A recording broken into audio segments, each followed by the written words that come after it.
Magandang umaga mga karsiklo. Mayroon na naman po tayong gagawin dito isang Bluetooth speaker. Paggawa po sa atin ng isang mabuting customer. Ang issue niya po ay natanggal yung charging pin. Ngayon mukhang hindi na to may babalik sa dati. Magko-convert na lang tayo rito na sinabi ko na rin sa may-ari na mangyayari nito ay magko-convert na lang ng wire para sa charging pin. Okay, buksan ko lang yung yung board. Itong speaker na to, yung ampli niya. Ito mga karesiklo, itong sinasabi ko na magpapalusot na lang tayo ng wire para ito diretso na natin ito saksak doon sa charging. Tapos ito puputulin na lang natin para itap natin dito sa battery. Ito dito para diretso na siyang mag-charge.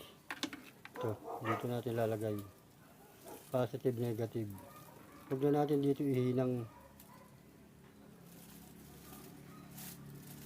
Ngayon nahanapin ko lang kung saan ito lulusot. Ito dito na lang.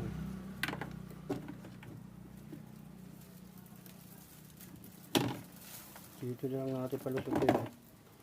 O dito. Ito dito. Dito natin palusutin. Okay. Napakasimple lang po ng pag-gano nito. Ng paglagay ng wire na to. Kung paano mag-charge, magamit ulit yung charging pin nito. Okay, pakita ko na lang ulit sa inyo.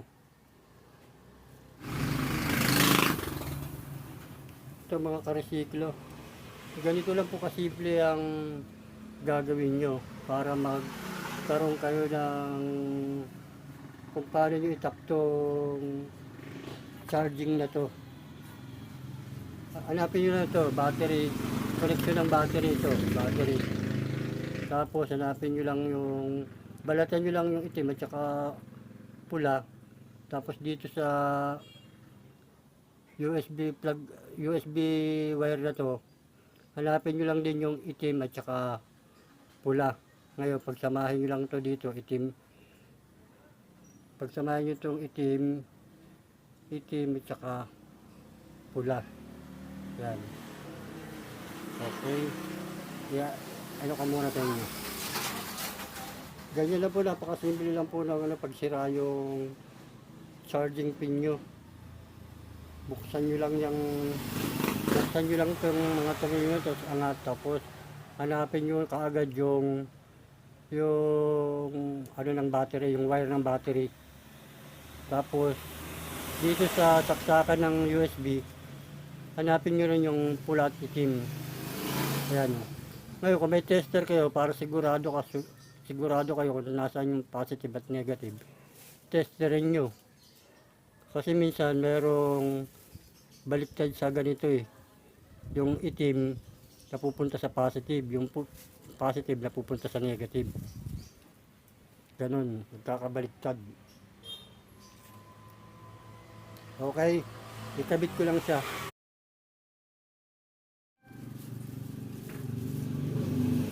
So mga karsiklo, ayan o, yung itim ng saksakan ng USB, nilagay ko sa negative ng battery. Yan o, yan ang battery, yung itim, ito yung itim.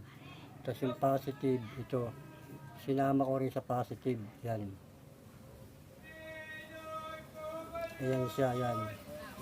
Tapos lagyan nyo na lang siya ng tape. Ayun, kung saan nyo to tinanggal, ibalik nyo lang ulit siya dito. Yan, dito nyo ikabit ulit. Tapos isaksak nyo na to doon sa charger. Okay na po yun. Ganun lang po kasimple yung mag-ayos ng sirang saksakan ng charger. Ganyan lang po kasimple kung sira to. Kasi ang hirap ng hinangin nito eh. Kaya ito na lang ang pinaka the best na ano para diretso na agad sa battery, may stock na agad sa battery. Mawawalan lang po siya ng indicator kung full na siya o o hindi pa. Ang gawin niyo na lang dito, orasan niyo na lang siya. Isang oras yung isaksak, tapos bunutin, tapos isang oras yung gamitin. Tingnan niyo na lang kung anong oras siya mamamatay. Ngayon, pag madali siya mamatay, ibig sabihin, gawin yung 2 oras na nakasaksak. O pwede rin naman kasi dito, kahit nakasaksak naman yan, tapos paandarin nyo, okay na rin naman yun. Ma-aandar din naman yun, tsaka mag-charge. Okay?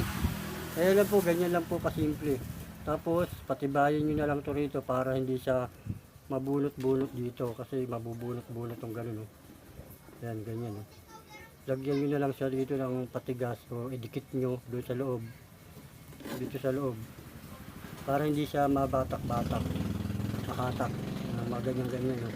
Kasi pag nahatak-hatak yan, masisira kaagad yung wire. Okay, yan lang po ganyan lang po kadali mag-repair itong mga tong nasisira yung charging pin. Maganda nga itong ano na to eh. Meron pa naman siya rito eh. Oh. Kaya lang wala siyang bilog na pang charge na 5 volts. Kaya gusto niya ganito lang diretso sa USB. Ito, ganito. Ganito lang din talaga sa charger niya. Kaya pwede siya dito, ito dalawa, 5 volts din to eh. Kaya lang bilog siya, bilog. Yun ang ano nito. Okay, kabit ko lang.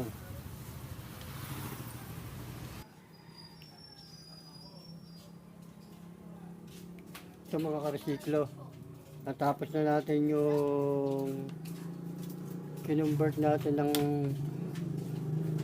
Bluetooth speaker. Ito na siya. Yan. Ganyan lang po ka-simple. Tapos saksak nyo dito. Yan, saksak nyo.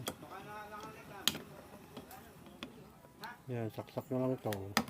Tapos saksak nyo to. Ito. Oh, tapos saka natin power. Yun na. Charge na siya. Ganun lang po kasimple magkabit ng mga nasisirang charging pin. Ito mga to. Madali lang po magkabit. Ito, lagyan na natin USB.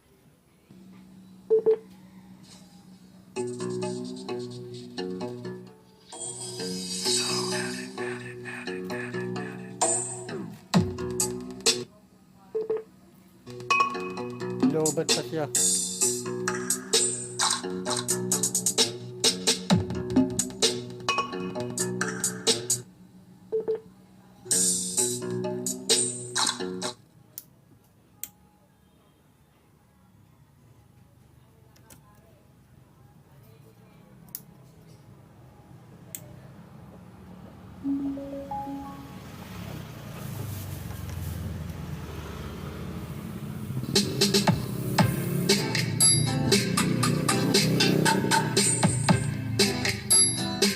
Ayun na, okay. Ayun, nalulubad pa rin.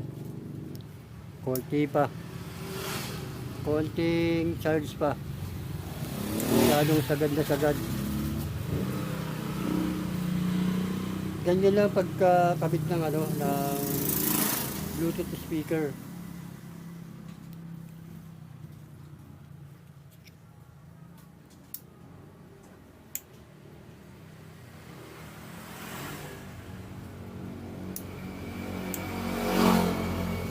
Okay.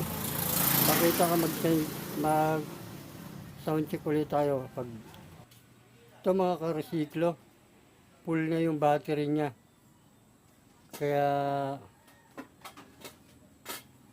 magsa-sound check na tayo sa ating Bluetooth speaker na nasira yung charging pin. Sound system activated.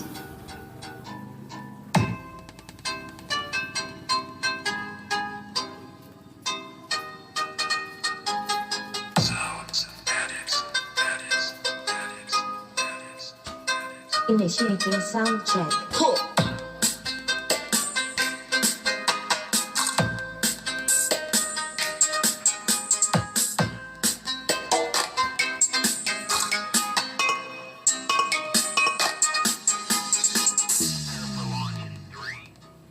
Preparing and initiating basic test.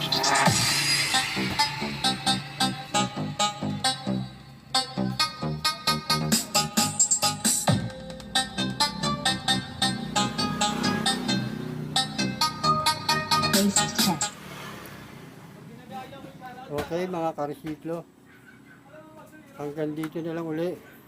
Sana may natutunan kayo ng konting kaalaman tungkol sa mga nasira nating charging pin, kung paano maglagay ng wire patungo sa charging pin na nasira. Yun lang po, yung hanapin nyo kaagad yung wire ng battery, yung positive negative, tapos itong wire ng USB, hanapin nyo rin yung pula itim, tapos ipagkabit ko doon sa battery kaagad para hindi na po kayo mahirapan. Pero kung may tester talaga kayo, para sigurado, testerin nyo, kasi minsan may nagkakabaliktad na lagay ng battery na yung itim nagiging positive, yung positive nagiging negative. Pati rito sa cable na to, sa USB cable nya, tignan nyo rin kung nasaan yung positive negative.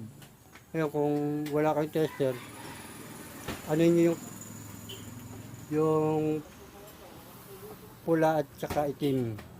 Kasi pula itim din yung battery. Balatan nyo yung wire ng battery na dalawa, yung pula itim. Tapos balatan nyo rin tong USB cable. Tapos itap nyo yung itim sa itim, pula sa pula. Okay? Maraming po salamat sa inyong lahat.